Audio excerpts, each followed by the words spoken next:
좋아요, 구독 부탁드립니다.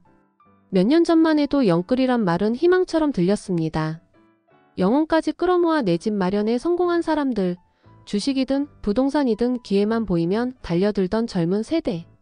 금리는 낮았고 전세는 불안했으며 집값은 자고 나면 오르던 시절이었죠. 그때는 다들 한마디씩 했습니다. 지금 안 사면 평생 못 산다. 그러니 무리해서라도 집을 샀고 대출은 늘어났고 신혼부부도 혼자 사는 30대도 심지어가 사회생활을 시작한 청년도 주담대란 단어와 함께 하루하루를 계산기 두드리며 살았죠. 그런데 지금 그때의 선택이 어떤 결과를 불러오고 있는지 속속들이 드러나고 있습니다. 대출 이자 한 번 못 갚았다가 집까지 뺏기는 사람이 늘고 있다는 거 뉴스가 아니라 내 이웃의 이야기일지도 모릅니다. 올해 들어서만 임의 경매로 넘어간 부동산이 무려 22,760건이나 됩니다.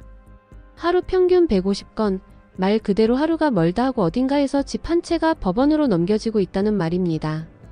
그리고 이 수치는 작년보다 21.3%나 증가한 거고 재작년과 비교하면 무려 70% 가까이나 늘어난 수치예요. 이쯤 되면 이건 단순한 통계가 아니라 사회 전반의 경고음입니다. 그 안을 들여다보면 아파트, 오피스텔, 연립주택 같은 집합 건물이 10건 중 4건을 차지하고 있고 서울과 경기, 인천 등 수도권이 절반 이상을 담당하고 있습니다. 서울에서는 강남, 서초, 송파 강남 3구만 해도 경매 건수가 158건에 이르렀다니 고가주택이 있는 지역이라고 피해가는 일도 없었습니다. 이렇게 경매로 나온 집은 어디로 가냐고요? 사라지지 않습니다. 누군가가 다시 사가는 거죠. 그런데 재밌는 건 서울만큼은 여전히 살 사람은 산다는 분위기예요. 지난달 기준 서울 아파트 낙찰 가율은 97.7%, 거의 시세 그대로 팔린다는 뜻입니다. 반면 지방 5대 광역시는 80% 수준에 머물고 있어 분위기가 완전히 다릅니다. 결국 이건 입지에 따라 희비가 갈린다는 말이고 수도권과 지방의 격차는 더 벌어질 수밖에 없다는 이야기로 들립니다. 그렇다면 왜 갑자기 이토록 많은 집들이 경매로 넘어가는 걸까요? 답은 생각보다 간단합니다. 이자를 못 갚기 때문입니다. 많은 분들이 몇 년 전 고정금리 대출을 받으셨죠. 당시엔 2%대 금리가 일반적이었어요. 예를 들어 2019년에 5억 원을 빌리셨다면 월 이자가 196만 원 정도였습니다.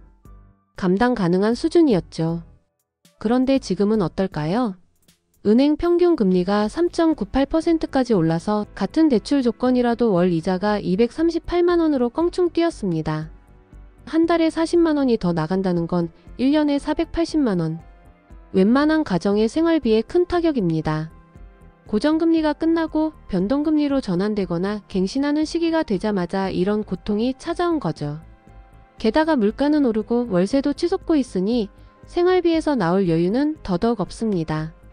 경매가 늘어나는 또 다른 이유는 은행이 기다려주지 않는 구조입니다. 임의 경매라는 말 잘 모르셨던 분들도 계실 텐데요.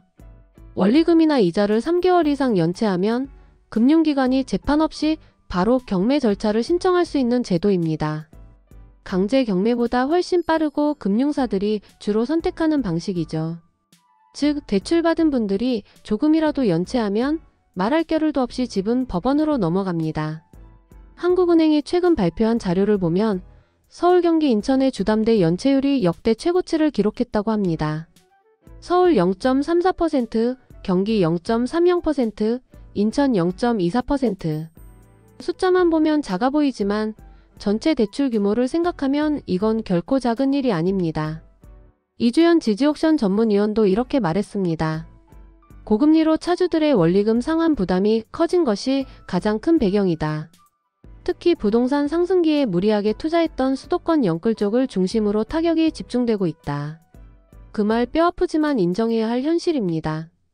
그렇다면 앞으로는 어떻게 될까요?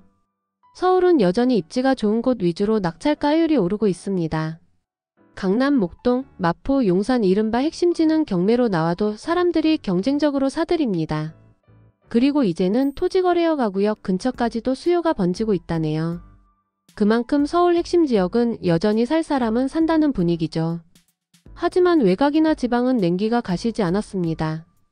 같은 대한민국인데도 지역에 따라 시장의 온도가 이렇게 다르다는 건 우리가 주택을 바라보는 시선이 바뀌어야 한다는 뜻이기도 합니다. 지금도 뉴스만 보면 이렇게 말합니다. 아직도 집 사야 하나요? 이제라도 팔아야 할까요? 금리 더 오르면 어떡하죠? 그런데요, 어쩌면 더 중요한 질문은 이것일지 모릅니다. 내가 감당할 수 있는 수준 안에서 움직이고 있는가? 집은 사는 것도 중요하지만 지키는 게 더 중요합니다. 좋은 입지, 미래 가치, 투자 수익 그 모든 걸 따지기 전에 내가 매달 내야 할 돈이 내 생활을 무너뜨리지 않을지 한 번 더 따져봐야 할 때입니다. 무리한 영끌의 결과가 지금 이미 경매로 드러나고 있습니다. 이건 단지 실패한 개인의 이야기가 아닙니다.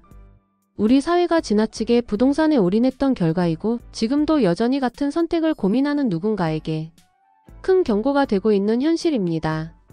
누군가에게는 영끌이 기회였겠지만 또 다른 누군가에게는 영혼까지 끌어모은 후폭풍이 되었습니다. 이제는 진짜 이성적인 계산과 나의 삶을 먼저 생각하는 선택이 필요할 때입니다.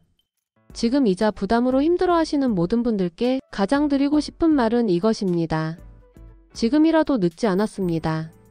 상황을 외면하지 말고 현실적인 대안을 먼저 찾아보세요. 우리의 삶이 부동산에 휘둘리지 않도록 말이에요.